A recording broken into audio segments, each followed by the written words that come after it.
Hello, तो कैसे हैं गाइज आप सभी। स्वागत है आपको केजी क्लासेस पे। तो आइए आज हम आपको ले चलते हैं क्रैश कोर्स का जो लेक्चर नंबर 3 होगा। इससे पहले हम लेक्चर 1 कर दिए हैं जो रियल नंबर से रिलेटेड क्वेश्चन था, और ये भी रियल नंबर से इसको मान के चलिए। ये लेक्चर 3 है। इसमें आज हम आप लोगों को बताएंगे कि एग्जाम में आता है ऑब्जेक्टिव टाइप क्वेश्चन में कि शून्यकों का संख्या ज्ञात करना है, शून्यकों के संख्या ज्ञात करना है। तो उसको हम देख लेंगे क्या करेंगे। ऐसे करके आपको ऑब्जेक्टिव टाइप में दिया रहेगा, फिगर भी ड्रॉ रहेगा, उसमें बोल देगा px के शून्यकों की संख्या ज्ञात कीजिए या py के शून्यकों की संख्या ज्ञात कीजिए। आप लोग आराम से बस, हमको लगता है सिर्फ 30 सेकंड दीजिए और यहाँ से ले जाइए, शून्यकों की संख्या ज्ञात करने का ट्रिक ले जाइए। कुछ नहीं करना है आपको। ये मेरा तीसरा लेक्चर है। हाँ, आप लोग कभी कभी बोलते रहते हैं कि सर आपका नाम क्या है, तो मेरा नाम हुआ रविंद्र सर। हम यहाँ पर लिख देते हैं।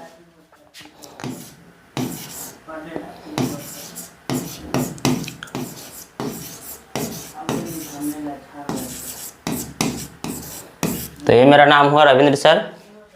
आज हम तीसरा लेक्चर लेकर के आए हैं, थोड़ा देख लीजिए। देखिए इसमें बोल रहा है निम्नलिखित में px के शून्यकों की संख्या ज्ञात कीजिए। ठीक, शून्यकों की संख्या हम आपको दो चीज़ बता देंगे। px पूछे फिर भी ठीक है और py पूछे फिर भी ठीक है। मान लीजिए इस पर, इसको बोलते हैं y अक्ष, इसको y डैश अक्ष, इसको बोलते हैं x अक्ष, इसको बोलते हैं x डैश अक्ष। तो इस पे हमको बोलता है px के शून्यकों क्या करना है, हमको px के शून्यकों की संख्या ज्ञात करना है। क्या करना है ज्ञात, px के। तो px के जो ज्ञात करना है तो सिर्फ हम x पर ध्यान देंगे कि x पर ये जो कर्व लाइन है कितना बार टच किया है x को। एक बार यहाँ टच कर रहा है, एक बार यहाँ टच कर रहा है और एक बार यहाँ टच कर रहा है। तो इसमें px के शून्यकों की संख्या कितना हो जाएगा, 3 हो जाएगा। देखना है सिर्फ, अगर px पूछ रहा है तो सिर्फ px पर कितना बार टच कर रहा है ये लाइन। तो 1 बार, 2 बार, यहाँ पर 3 बार। तो px के शून्यकों की संख्या कितना हो जाएगा, 3। यही इसका आंसर हो गया। px के शून्यकों की संख्या कितना हो गया, 3। फिर यहाँ देख लेते हैं। यहाँ देखिए, यहाँ एक बार टच कर रहा है, इसको भी हम एक बार गिनती करेंगे, क्योंकि 2 बार तब होता जब ऐसे करके और ऐसे करके ऐसे होता। यहाँ से यहाँ है और यहाँ दोनों के बीच में स्पेस है, यहाँ पर स्पेस कोई नहीं है। तो यहाँ भी px के शून्यकों की संख्या कितना हो जाएगा, ओनली 2 हो जाएगा। इसको तो नहीं मानेंगे क्योंकि y अक्ष पे है, ये x अक्ष पर है। तो यहाँ px के शून्यकों की संख्या कितना हो गया, ओनली 2 हो गया। आप लोग 3 कभी नहीं काउंट इसको कर सकते हैं, राइट। अब आगे हम ले चलते हैं। इसी में हम आपको एक py भी करवा देते हैं। इसको अभी देख लेते हैं, बाद में इसको छोड़िए। अभी विवेचक विवेचक ज्ञात करना हम पहले थ्योरी देते हैं, उसके बाद बता देंगे आप लोग को। मान लीजिए ऐसे रहेगा, ऐसे रहेगा, सही।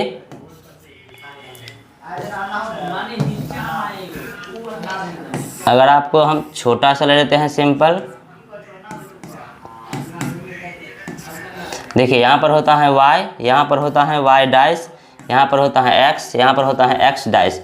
हम इसे पिछले वाले स्लाइड में आपको बता चुके हैं कि px के शून्यकों की संख्या कैसे फाइंड किया जाता है। और यहाँ हम आप लोग को बताएंगे कि अगर py पूछ दे, y दबे, तो क्या करेंगे। py पूछ दे तो कुछ नहीं करेंगे, py पूछेगा सिर्फ y पे ध्यान देना है। मान लीजिए ऐसे कोई रेखा ऐसे करके डाल दिया गया है, ऐसे कर गया है, ऐसे कर दिया है, और यहाँ पूछ रहा है p इंटू y के शून्यकों की संख्या बताए, शून्यकों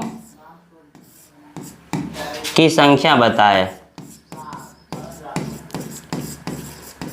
संख्या बताए। ठीक, तो आपको कुछ नहीं करना है। शून्यकों की संख्या अगर बताना है तो सिर्फ y पे ध्यान देना, क्योंकि यहाँ बोल रहा है p इंटू वाई, तो सिर्फ y पे ध्यान देना है, y अक्ष पे ध्यान देना है। अगर हम y अक्ष पे चूंकि ध्यान दे रहे हैं तो हम यहाँ देख पा रहे हैं कि y अक्ष पर सिर्फ एक बिंदु टच किया है, एक बार लाइन टच किया है। तो px के शून्यकों की संख्या p इंटू वाई के शून्यकों की संख्या कितना हो जाएगा, केवल और केवल 1 होगा। यही मेरा आंसर हुआ। समझ गए आप लोग, बिल्कुल। अब बोर्ड में आपको px पूछ ले तो सिर्फ ओनली x पे ध्यान देना है। अगर p इंटू इसमें अगर p इंटू x पूछता तो हम इसका आंसर ऐसे देते, x पर कितना बार टच किया है। आपको हम दूसरा कलर यूज करके बता देते हैं। x पर एक बार टच किया है, यहाँ एक बार यहाँ किया है, एक बार यहाँ। तो p इंटू x की अगर बात करेगा तो कितना हो जाएगा, ओनली 3 हो जाएगा। p इंटू x के शून्यकों की संख्या कितना हो जाएगा, 3। और p इंटू y के शून्यकों की संख्या कितना हो जाएगा, 1। चूँकि y में एक बार टच किया है y अक्ष पर और x अक्ष पर 3 बार टच किया है। हम मान के चलते हैं कि आप लोग समझ गए होंगे। इतना अच्छा से हम कोशिश किए हैं, ट्राई किए हैं समझाने का। अब हम अगला थ्योरी पे लेके चलते हैं, ऑब्जेक्टिव टाइप में आएगा, अपना देख लीजिएगा। अब हम आप लोग को सबसे पहले समझा देते हैं विवेचक। आप लोग जानते होंगे विवेचक के बारे में, यहाँ से क्वेश्चन आता है। सबसे पहले जान लीजिए विवेचक होता क्या है, यहाँ जान लीजिए विवेचक। थोड़ा पेन का कलर चेंज कर लेते हैं, रेड थोड़ा बेहतर होगा। विवेचक, विवेचक इसी को ही इंग्लिश में डी से सूचित किया जाता है, ठीक। और विवेचक बराबर फार्मूला होता है डी बराबर b² माइनस का 4ac, इसी को बोलते हैं विवेचक। या कभी कभी इसी का नाम, दूसरा नाम विविकत कर भी लिखा रहेगा आपको, विविकत,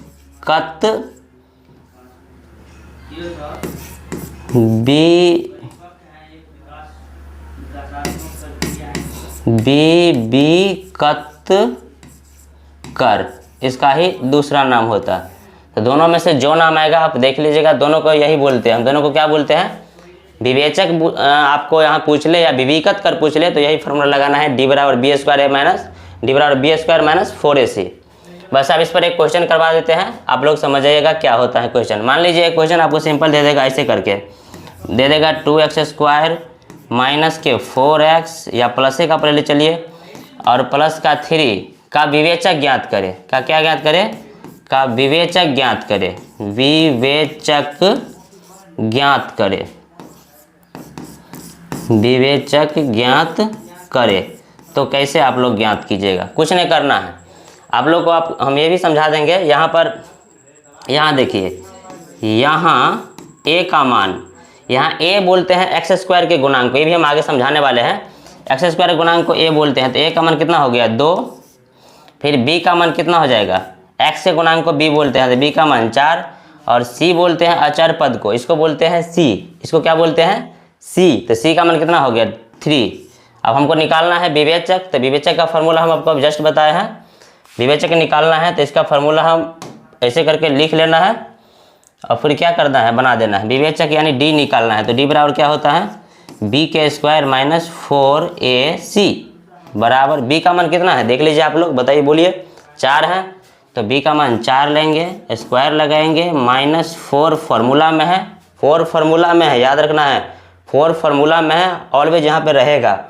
और a का मान है 2 और c का मान है 3, देंगे गुना का चिन्ह, 2 गुना कितना 3, यहाँ कितना हो जाएगा 4 4 जा, यानी 4 का स्क्वायर 16 हो गया, 4 दूना 8 3 कितना हो गया 24, यानी आंसर निकाले तो कितना हो गया 8। माइन इसमें से घटाएंगे, बड़ा वाला का चिन्ह होता है, तो आंसर कितना आ गया -8। ऑप्शन में आपको मिल जाएगा -8। या तो ऑब्जेक्टिव में आता है, सब्जेक्टिव में आता है, हर जगह आता है। और सेंटअप एग्जाम में तो भर भर क्या है, एक बार आप लोग जरूर बनाया देखे होंगे, सेंटअप एग्जाम में क्वेश्चन होगा इतना इतना का विवेचक ज्ञात करे, भर भर के आता है, यही टाइप पे है। हम आशा करते हैं आप इस टाइप का भी समझ गए होंगे। एक बार आगे ले चलते हैं खींच के। एक चीज़ पहले समझिए, ये द्विघात समीकरण का व्यापक रूप होता है, ये आप लोग एक बार समझ लीजिए, द्विघात समीकरण का व्यापक रूप क्या होता है। देखिए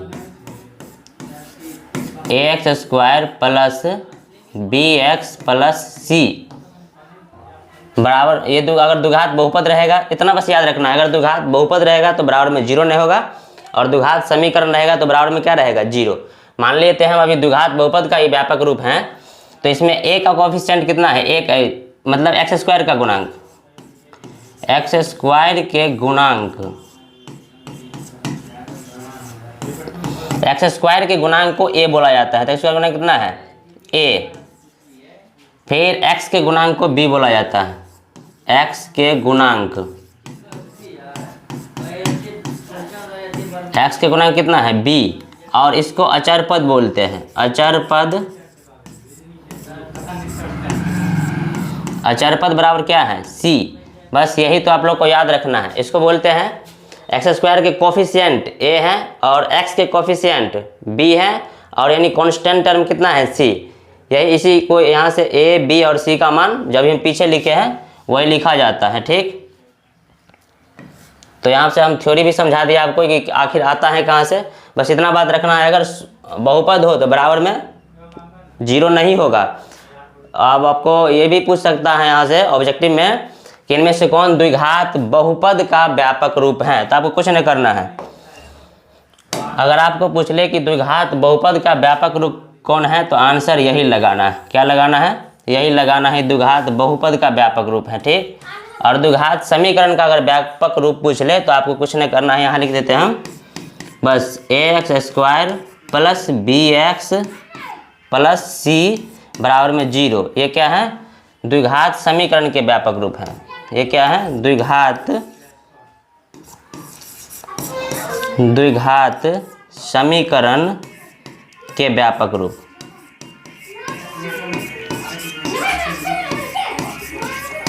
यही क्या है? ये द्विघात समीकरण के व्यापक रूप हो गया। यही है द्विघात समीकरण के व्यापक रूप। और ये क्या हो गया? द्विघात बहुपद के व्यापक रूप।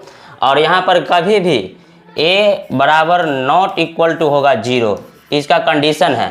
a का मान 0 नहीं होगा, क्योंकि अगर a का मान 0 हो गया तो यहाँ से इसका नाम ही मिट जाएगा, द्विघात समीकरण रहिए नहीं जाएगा या बचिए नहीं जाएगा द्विघात समीकरण, या द्विघात बहुपद बचिए नहीं जाएगा। यहाँ पर भी कंडीशन वही होगा, a बराबर नॉट इक्वल टू क्या होना चाहिए? a बराबर नॉट इक्वल टू होना चाहिए 0 का, नहीं तो यही द्विघात बहुपद नहीं रह सकता। तो ये भी समझ गए आप। हम अभी बताए हैं आप लोगों को द्विघात बहुपद के व्यापक रूप, और a, b और c का मान कैसे फाइंड करना है बता दिया है। और द्विघात समीकरण का व्यापक रूप ये होता है, सिर्फ समीकरण में आगे में 0 रहेगा, बहुपद में आगे में 0 नहीं रहेगा, और यहाँ a का मान 0 नहीं होना चाहिए। ठीक। अब इसी पे हम एक क्वेश्चन ले चलते हैं। एक लीजिए, मान लीजिए आप लोग को एक और क्वेश्चन अगर हम बोल दे बनाने के लिए कि ऐसे है कोई क्वेश्चन, कुछ भी मान लीजिए 4x² माइनस के 4x और प्लस 1 का विवेचक ज्ञात करना है। का विवेचक बराबर व्हाट? विवेचक ज्ञात करना है, जस्ट सिखाए आप लोग को। यहाँ पर हम जल्दी जल्दी में क्या फाइंड कर लेंगे? ए फाइंड कर लेंगे, जल्दी जल्दी में क्या फाइंड कर लेंगे? पहले ए फाइंड कर लेंगे। ए का मान कितना है बोलिए तो आप लोग? ए का मान हो गया 4, उसके बाद बी का मान हो गया कितना? माइनस का 4। यहाँ पर याद रखना है चिन्ह के साथ लिया जाता है, तो माइनस का 4, और सी का मान कितना हो गया? 1। सी बराबर कितना हो गया? 1। अभी हम फार्मूला बताए हैं विवेचक निकालने का, डी बराबर b² माइनस का 4ac। तो d बराबर कितना हो गया? b का मान कितना है? -4, -4 का स्क्वायर हो जाएगा, -4 गुना a का मान कितना हो जाएगा? फिर से 4, और c का मान कितना हो जाएगा? 1। ठीक। फिर अगर d निकालेंगे तो d बराबर कितना? माइनस वाला का स्क्वायर ऑलवेज क्या होता है? पॉजिटिव, यहाँ हमेशा पॉजिटिव रखना है। तो -4 का स्क्वायर कितना होगा? 16, माइनस यहाँ देखिए b का मान है माइनस में, तो यहाँ माइनस लेंगे, क्योंकि यहाँ माइनस है और यहाँ माइनस है, दोनों माइनस माइनस क्या बनेगा? प्लस। तो यहाँ प्लस देंगे, 4 चौका 16 के 1 से गुना करेंगे 16। तो आंसर क्या आ जाएगा? 32 आंसर जाएगा आपको। आंसर क्या जाएगा? 32। डी का मान कितना निकला? 32। यानी विवेचक कितना निकला? 32। ऐसे क्वेश्चन दिया रहेगा, विवेचक निकालना है, आराम से ए का मान लिख देंगे, बी का मान लिख देंगे और सी का मान लिख दिए। फिर फार्मूला लगाएंगे, डी बराबर b² है -4 है, इसका या तो विवेचक बोलेगा या तो विविकत कर बोलेगा, बस यही ध्यान रखना है। फिर फार्मूला लगा दिया, बैठा दिया, इस पे कर दिए, 4 चौका 16 हो गया, माइनस यहाँ है, माइनस गुना में प्लस हो गया, आंसर आ गया 32। सही आपको क्या निकल गया? यही आपको विवेचक निकल गया। यह आपको क्या निकल गया? विवेचक। यही सब ध्यान रखना है ऑब्जेक्टिव में और सब्जेक्टिव के लिए। अब हम आप लोग को बता देते हैं इसका थ्योरी।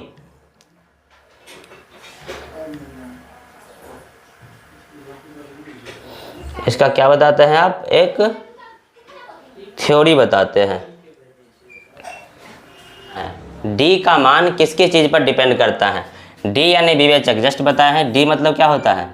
विवेचक होता है। तो विवेचक जो है डी, ये किसके चीज़ पर डिपेंड करता है? विवेचक का मान या तो हो सकता है कितना?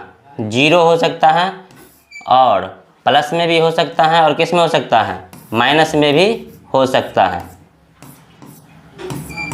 अब देखिए, अगर d का मान कभी भी आपको 0 आए तो दोनों मूल क्या होता है? बराबर होता है। दोनों मूल क्या आता है? बराबर आता है।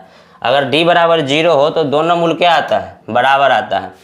यहाँ पर लिखेंगे d बराबर 0 है तो इसका मूल क्या होगा, वास्तविक और समान। यहाँ पर हम मूल बताना आप लोग को सिखा रहे हैं कि मूल का नेचर ज्ञात करना है या मूलों के प्रकृति निकालना है, मूलों के प्रकृति फाइंड करना। तो मूलों को जो प्रकृति फाइंड करेंगे तो यही मूल का जो प्रकृति है 3 चीज़ पर डिपेंड करेगा, या तो मूल 0 आ सकता है, या प्लस में आ सकता है, या माइनस में आ सकता है। तो कभी भी अगर मूल 0 आए ना d का मान तो मूल वास्तविक और समान होता है। यहाँ पर लिखेंगे मूल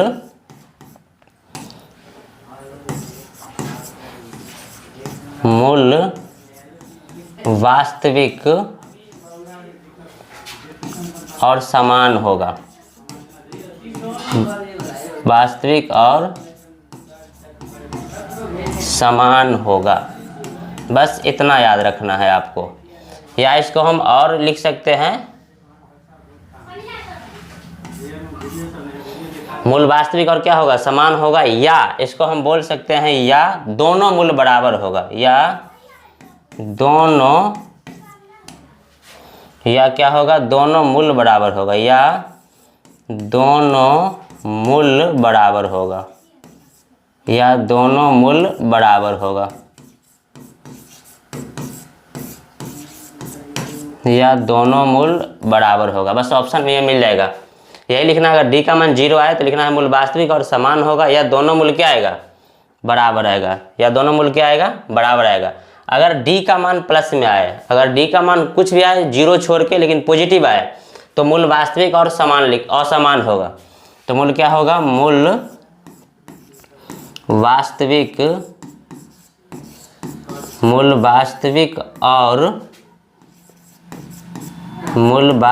और असमान होगा, मूल वास्तविक और असमान होगा। बस यही लिखना हमेशा, कुछ भी आए। जैसे मैं आपको कुछ भी आ जाए, जैसे मान लीजिए 1 आ जाए, 2 आ जाए, 3 आ जाए, 5 आ जाए, कुछ भी आए प्लस में एनीथिंग, तो हमेशा क्या लिखेंगे, मूल वास्तविक और असमान होगा। प्लस में कुछ सिर्फ 0 छोड़ करके प्लस में कुछ भी आ जाए, मूल वास्तविक और असमान होगा। अगर माइनस में आए तो क्या होगा, मूलों का अस्तित्व नहीं होगा। इसमें लिखना है मूलों का अस्तित्व नहीं होगा, या इसका कोई वास्तविक हल नहीं होगा। माइनस में आएगा तो लिखना है इसका कोई वास्तविक हल नहीं होगा, इसका कोई वास्तविक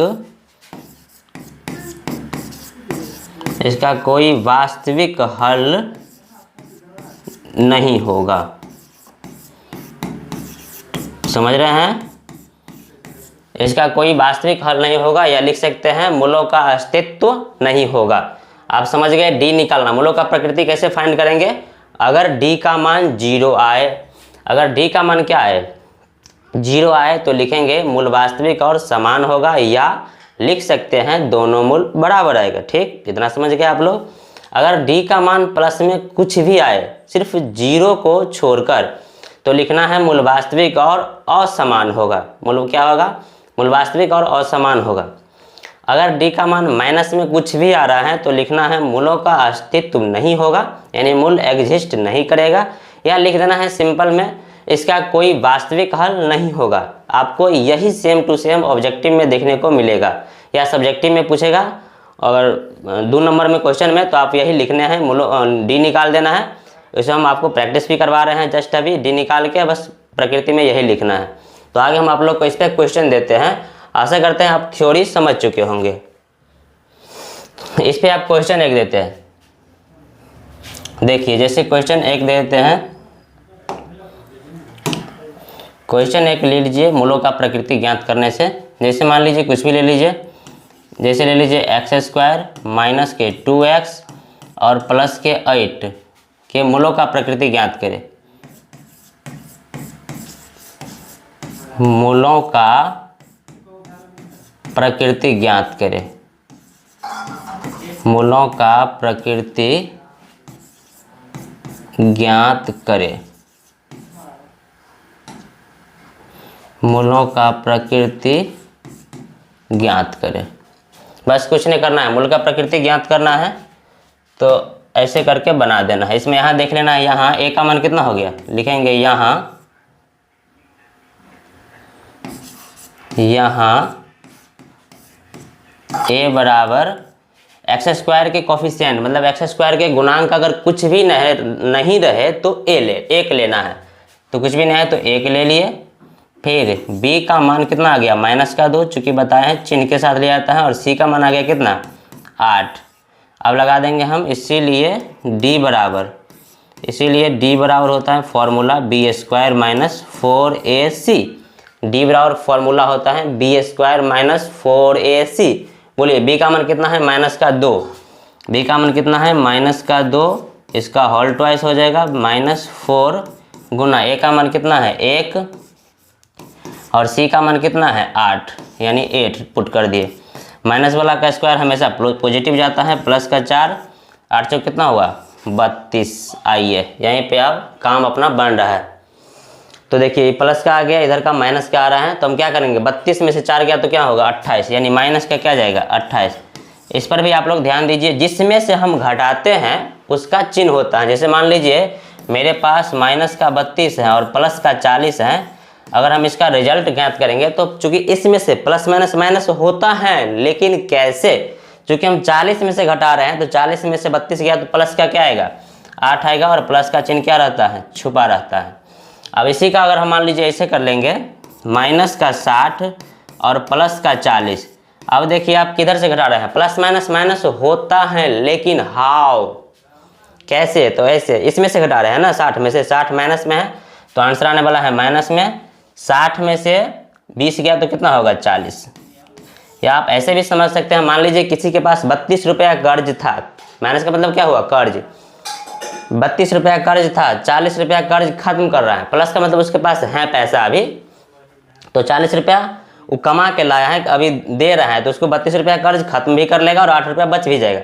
फिर यहाँ देखिए ठीक उसी प्रकार किसी व्यक्ति के पास 60 रुपया कर्ज है, सिर्फ ओनली उसके पास 20 रुपये हैं, तो कर्ज खत्म करेगा। अगर मान लीजिए कर्ज जिससे लिया उसको देगा, फिर भी उसको कर्ज कितना रह जाएगा 40 रुपया, तो यही तो देखा जाता है। तो आई होप ये भी आप समझ गए होंगे, हम आशा करते हैं यहाँ तक टिल नाउ बिल्कुल क्लियर होगा। एक और इस पर क्वेश्चन दिखा देते हैं, सॉरी 1 मिनट, इसमें थोड़ा हम ये चीज़ नहीं लिखे हैं मूलों का प्रकृति। तो इसका मूलों का प्रकृति क्या हो गया, हम जस्ट बताया अगर डी का मान माइनस आएगा तो प्रकृति में क्या लिखेंगे, इसका कोई वास्तविक हल नहीं होगा। प्रकृति में क्या लिखेंगे, प्रकृति में लिखेंगे इसका कोई वास्तविक हल नहीं होगा, इसका कोई वास्तविक हल नहीं होगा, वास्तविक हल नहीं होगा। या आप लिख सकते हैं इसका कोई वास्तविक हल नहीं होगा, या आप लिख सकते हैं इस यहाँ पर कि मूलों का अस्तित्व नहीं होगा, ठीक। लेकिन सबसे अच्छा है इसका कोई वास्तविक हल नहीं होगा, इतना लिख के हम छोड़ देंगे, नंबर हमको मिल जाएगा बिल्कुल 2 मार्क मिलेगा। ऐसे ऐसे यू चेक करें, वहाँ पर चेक किया जाएगा, ऐसे ऐसे यू चेक होगा क्वेश्चन, ऐसे यू चेक होगा, ऐसे 2/2 आपको मिल जाएगा। बिल्कुल ऐसे ही करना जैसे बोल रहे हैं वैसे, ठीक। आगे चलिए, तो एक और हम क्वेश्चन ले लेते हैं। तो माइनस वाला आया था, एक हम 0 वाला ले लेते हैं जिसमें 0 आंसर आ जाए। देख लीजिए एक क्वेश्चन और ले लेते हैं यहाँ पे हम,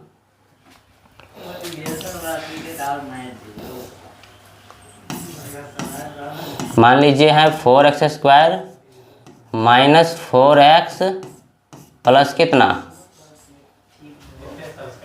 +1। इसका भी क्या करना है, प्रकृति फाइंड करना है। अब आप लोग याद रखिए इसका क्या करना है, प्रकृति फाइंड करना है। तो यहाँ a बराबर कितना आ जाएगा, यहाँ a बराबर कितना आ जाएगा,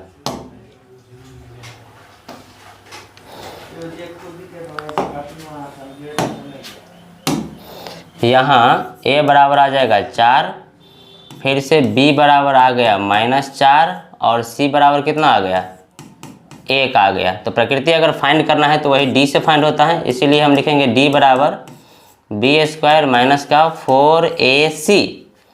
तो d बराबर b का मान कितना है -4, और ये तो -4 फार्मूला में है रहेगा, यहाँ पर माइनस है चूँकि एक मिनट। तो बी स्क्वायर, बी का मान -4 था, ले लिए, -4 और ए का मान कितना है 4 और सी का मान कितना है 1। ठीक, ले लिए। तो फिर से कितना हो जाएगा, डी बराबर माइनस का स्क्वायर हो गया प्लस का 16 और माइनस माइनस क्या हो गया 4 चौका 16 माइनस का, यानी आंसर क्या आ गया मेरा डी का मान, डी बराबर आ गया 0। डी बराबर क्या आ गया 0 आ गया। अगर डी बराबर 0 आ गया तो अब आप लोग मुझे बताइए, अगर डी बराबर 0 आ गया तो आप लोग मुझे बताइए कि इसका प्रकृति यानी कि नेचर, इस इक्वेशन का नेचर कैसे होगा। इस क्वाड्रेटिक इक्वेशन यानी जो है द्विघात समीकरण या द्विघात बहुपद, इसका नेचर क्या होगा। इसका नेचर होगा 0 है तो दोनों मूल बराबर होगा, लिख सकते हैं, या लिख सकते हैं दोनों मूल बराबर होगा, इतना लिख सकते हैं, या लिख सकते हैं मूल वास्तविक और क्या होगा समान होगा। प्रकृति में क्या लिखेंगे, प्रकृति में लिखेंगे, प्रकृति करके ऐसे करके लिख दीजिए, प्रकृति, प्रकृति दोनों मूल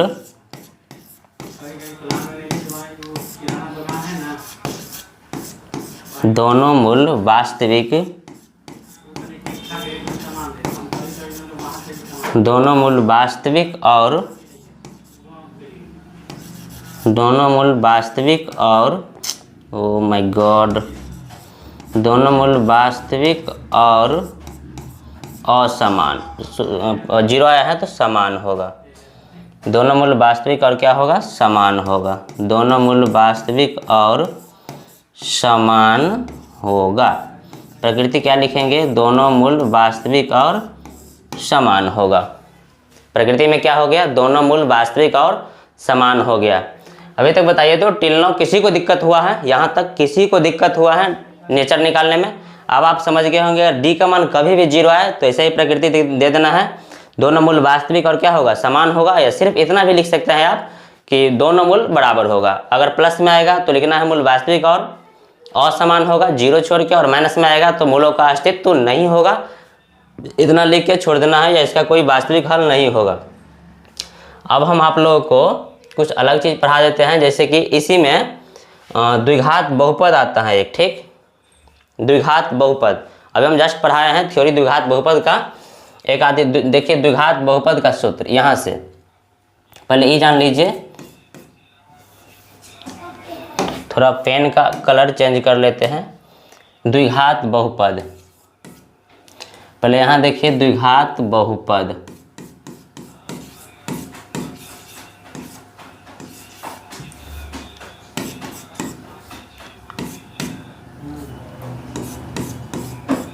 द्विघात बहुपद का सूत्र, यही होता है द्विघात बहुपद का सूत्र। देख यहाँ पर लिखा देते हैं द्विघात बहुपद का सूत्र। सूत्र होता है x² minus alpha plus beta into x plus alpha into beta. ये द्विघात बहुपद का सूत्र होता है।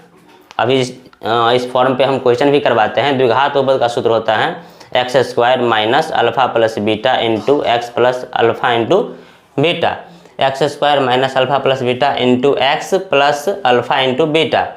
यहाँ पर ये भी बताएंगे कि अल्फा प्लस बीटा बराबर क्या होता है, अल्फा इंटू बीटा बराबर क्या होता है, वो भी एक बार देख लीजिए। तो फार्मूला हो गया, ये क्या हो गया फार्मूला। यहाँ से देखिए अल्फा प्लस बीटा हम जिसको बोलते हैं शून्यकों का योग, इसका फार्मूला होता है -b/a, इसी को बोलते हैं शून्यकों का योग। शून्यकों का योग, अगर आपको शून्यकों का योग पूछे तो बस यही फार्मूला लगा के बना लेना है, ठीक। फिर एक होता है अल्फा इंटू बीटा, फार्मूला होता है c/a, इसको बोलते हैं शून्यकों का गुणनफल। शून्यकों का गुणनफल, इसको क्या बोलते हैं शून्यकों का गुणनफल। अगर गुणनफल निकालने के लिए बोले तो यही फार्मूला लगा के क्या करना है निकाल लेना है। अब देखिए एक हम इस पे दे देते हैं क्वेश्चन। जैसे क्वेश्चन हो गया आपको, ऐसे करके थोड़ा पेन का कलर चेंज कर लेते हैं। जैसे क्वेश्चन हो गया ऐसे, मान लीजिए अल्फ़ा प्लस बीटा का मान दिया है 2 और अल्फ़ा इंटू बीटा का मान दिया है 4। वहाँ पे लिखा रहेगा शब्दों में कि एक द्विघात बहुपद ज्ञात करे जिसके शून्यकों का योग 2 है और शून्यकों का गुणनफल कितना है, 4 है। तो ऐसे ही लिख देना है अल्फ़ा प्लस बीटा बराबर 2 और अल्फ़ा इंटू बीटा बराबर कितना, 4। और क्या करना है, फार्मूला लगा देना है। अभी जस्ट हम बताए हैं फार्मूला द्विघात बहुपद का सूत्र। तो द्विघात बहुपद का सूत्र क्या होता है, यहाँ से हम थोड़ा पेन का कलर चेंज करके इसका सॉल्यूशन कर देते हैं, राइट। अगर इसका सॉल्यूशन करेंगे तो फार्मूला क्या होता है, x square minus alpha plus beta into x plus alpha into beta. बस इसी पे आपको क्या करना है, बैठा देना है। एक्स स्क्वायर जस का तस फार्मूला में है रहेगा, माइनस अल्फ़ा प्लस बीटा का मान कितना आया 2, तो 2 लिख देना है। ब्रैकेट नहीं भी ले सकते हैं क्योंकि यहाँ पे माइनस में नहीं दिया गया। एक्स स्क्वायर माइनस इसका मान है 2 इंटू यानी गुना x plus alpha into beta का मान कितना है 4 है, 4 लेंगे। फिर आ गया एक्स स्क्वायर माइनस गुना करेंगे तो 2x आ गया, प्लस का कितना आ गया 1। यही इसका क्या आ गया, फाइनल आंसर आ गया। इसी का क्या आ गया है, फाइनल आंसर आ गया। यही क्या आ गया है, इसका फाइनल आंसर आ गया। ठीक, यही आ गया इसका फाइनल आंसर। ऑब्जेक्टिव सब्जेक्टिव दोनों जगह मिलेगा, ऑब्जेक्टिव सब्जेक्टिव दोनों जगह मिलेगा। शून्यकों का योग दिया रहेगा, शून्यकों का गुणनफल दिया रहेगा और पूछ लेगा आपको कि द्विघात बहुपद ज्ञात कीजिए। तो द्विघात बहुपद हम ज्ञात कर दिए, x square minus 2x plus 1। अब इसी पे एक क्वेश्चन और पूछ लेगा आपसे, ऐसे करके इसी पे एक क्वेश्चन और पूछ लेगा। क्वेश्चन यहाँ हम कर देते हैं, पूछ लेगा कुछ भी दे देगा। मान लीजिए 4x स्क्वायर माइनस के 3x प्लस के 2। क्वेश्चन पूछेगा कि शून्यकों का योग एवं गुणनफल ज्ञात करें। शून्यकों का योग, शून्यकों का योग एवं गुणनफल ज्ञात करें। गुणनफल ज्ञात करें। तो यहाँ बोल रहा है शून्यकों का योग एवं शून्यकों का गुणनफल ज्ञात करें। तो अभी हम जस्ट बताए हैं शून्यकों का योग का फार्मूला। शून्यकों का योग का फार्मूला क्या होता है, अल्फा प्लस बीटा बराबर माइनस बी बाय ए। अभी बताए हैं शून्यकों का योग का फार्मूला अल्फा प्लस बीटा बराबर माइनस बी बाय ए। तो शून्यकों का अगर योग निकालना है अगर हमें पहले, तो लगाएंगे अल्फा प्लस बीटा बराबर माइनस बी बाय ए। और यहाँ देखिए इसको बोलते हैं, ये हो गया ए का मान 4, बी का मान हो गया चिन्ह के साथ -3 और सी का मान कितना हो गया 2। तो पहले से इस फार्मूला में माइनस है तो रहने देंगे। और यहाँ बी का मान कितना है -3, तो -3 लेंगे अपॉन ए का मान कितना है 2, ए का मान कितना है 4, तो 4 लेंगे। यानी माइनस माइनस हो गया +3/4, माइनस माइनस क्या हो गया +3/4। यही इसका क्या आ गया, शून्यकों का योग आ गया। अब नेक्स्ट आपसे पूछ लेगा कि शून्यकों का गुणनफल ज्ञात कीजिए। क्या ज्ञात कीजिए, शून्यकों का गुणनफल ज्ञात कीजिए। तो फिर वही फार्मूला लगाना है alpha into beta, alpha into beta बराबर c/a। यहाँ है गुणनफल का फार्मूला अल्फा इंटू बीटा बराबर c/a। सी का मान कितना है, पुट कीजिए 2 और यहाँ a का मान कितना है 4, तो 4 पुट कर दीजिए। यहाँ 1 हो जाएगा, यहाँ कितना हो गया कैंसिल हो गया 2, यानी 1/2 आपको वहाँ पे दिख जाएगा ऑप्शन में। आराम से लिख लेना है, कोई हड़बड़ी नहीं करना है।